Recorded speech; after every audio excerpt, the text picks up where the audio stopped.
자, 안녕하세요 여러분. 자, 오늘은 소수의 나눗셈 중에서 마지막 차신 몫을 반올림하여 나타내보자를 해보도록 하겠습니다. 이게 마지막인데요. 자, 반올림은 지난 시간에 배웠던 어림에 포함되어 있는 개념입니다.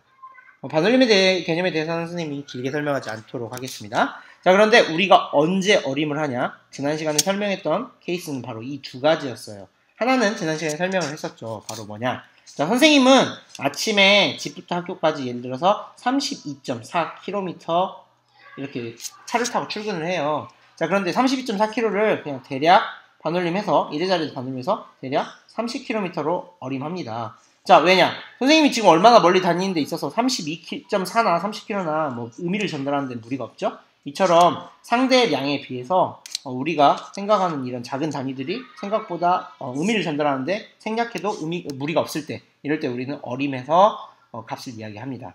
자, 그리고요, 두 번째로 어떤 경우가 있냐면요, 예를 들면 1 나누기 3을 한번 해볼게요.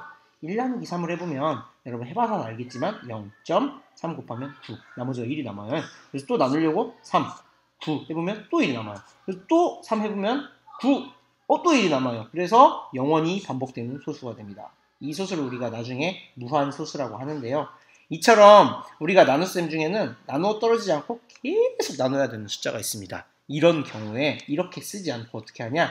자, 0.3333인데 그냥 소수 셋째 자리에서 반올림 해주면 3이니까 올라가지 않으니까 0.33 그리고 약, 이렇게 정확한 값이 아니니까 약이라는 표현을 이렇게 써줘서 0.33이라고 우리가 이야기를 해줍니다. 그래서 첫 번째 경우는 바로 이렇게 생략해도 어림해도 큰 무리가 없을 때, 이럴 때 우리가 어림을 해주고요. 두 번째로 나눠 떨어지지 않을 때 이렇게 우리가 어림을 해줍니다.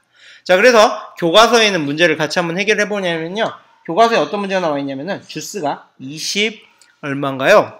2.5리터 있군요. 2.5리터가 있는데요, 이거를 6번 나눠 마시려고 한대요. 그러면 한 번 마실 때 얼마만큼 마셔야 2.5리터를 다 먹을 수 있느냐, 이런 문제가 나와 있습니다. 그럼 우리 어떻게 하면 돼요? 2.5리터를 6번 나눠 마신다고 했으니까 나누기 6을 하면 되겠습니다. 그럼 여러분들이 푸는 방법은 다 알고 있죠? 2.5 나누기 6을 이제 분수로 하거나 이런 것보다 여러분이 알고 있는 세로셈, 어떻게 보면 가장 보편적인 방법으로 한번 해보도록 하겠습니다. 6으로 나누면 1의 자리에서는 나눠 떨어지지 않기 때문에 0점을 찍고요. 6, 4, 24가 됩니다. 그럼 1이 남죠? 그러면 자리를 내리면 10이 되고요. 6, 1은 6이 됩니다. 그럼 4가 남아서 자리를 또 내려가면 6, 6에 36이 돼요. 그런데 또 4가 남네요.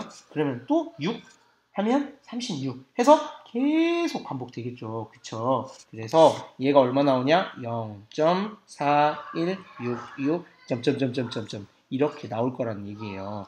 자, 그러면 이렇게 나오면 여러분들 0.41666 나와요 라고 하면 여러분 한눈에 파악이 어렵죠? 그래서 우리가 통상적으로 어디서 많이 반올림을 해주냐면요, 우리가 소수 둘째 자리까지는 어느 정도 의미 있는 값으로 생각을 합니다. 이유는 백분율 때문이기도 한데요. 여러 가지 이유에서 여러분들이 반올림해서 소수 셋째 자리 나타내도 되고 둘째 자리까지 나타내도 되지만 선생님은 셋째 자리까지 한번 나타내도록 하겠습니다. 둘째 자리까지 나타내려면 셋째 자리에서 반올림 해야 돼요. 6 반올림하면 올라가죠. 그래서 얼마가 됩니까? 0.42가 됩니다. 근데 이 0.42는 정확한 게 아니라 반드시 붙여줘야 할 답이 있어요. 정확한 게 아니라 어림값, 반올림값이기 때문에 약이란 말을 반드시 붙여줘야 됩니다. 그래서 정확히 얘기하면 2.5리터짜리 주스를 6번 나눠 마시려면 한 번에 약 0.42리터를 마시면은 6번 딱 먹으면 2.5리터를 다 마실 수가 있다라는 거죠. 자, 그래서 이런 식으로 여러분들이 소수가 나눠 떨어지지 않을 때, 그리고 나눗셈이 나눠 떨어지지 않을 때 이렇게 어림을 할 수 있다라는 거죠. 그런데 어림의 판단은 여러분들이 객관적으로 해도 되는데, 주관적으로 해도 되는데, 바로 문제에서 이렇게 나올 거예요. 소수 둘째 자리에서 반올림 해라. 반올림에서 소수 둘째 자리까지 나타내라.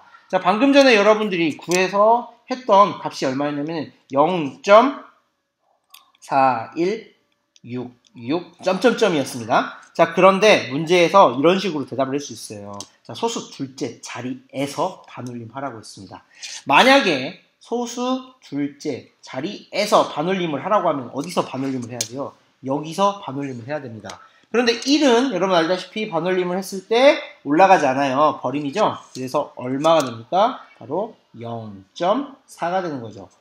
그러고 봤더니 소수 둘째 자리에서 반올림을 하고 있으니까 당연히 결과는 뭐가 나와요? 둘째 자리에서 반올림을 해서 소수 첫째 자리가 나오는 거죠. 그런데 만약에 문제에서 반올림에서 소수 둘째 자리까지 나타내어라 라고 했습니다. 0.4166 점점점점을 반올림에서 소수 둘째 자리까지 나타내라고 했어요. 여기까지 나타내라 그랬어요. 그럼 여기까지 나타내면 반올림 어디서 해줘야 돼요? 그렇죠. 둘째 자리 다음 자리인 셋째 자리에서 반올림을 해줘야 돼요. 자, 그런데 이렇게 보니까 6은 반올림 올라가죠. 그래서 올라가서 어떻게 됩니까? 0.42가 되는 거죠. 그래서 반올림에서 소수 둘째 자리까지 나타내면 셋째 자리에서 반올림에서 둘째 자리까지 나타내야 되는구나. 이 둘의 차이를 여러분들이 명확하게 인지를 해야 돼요.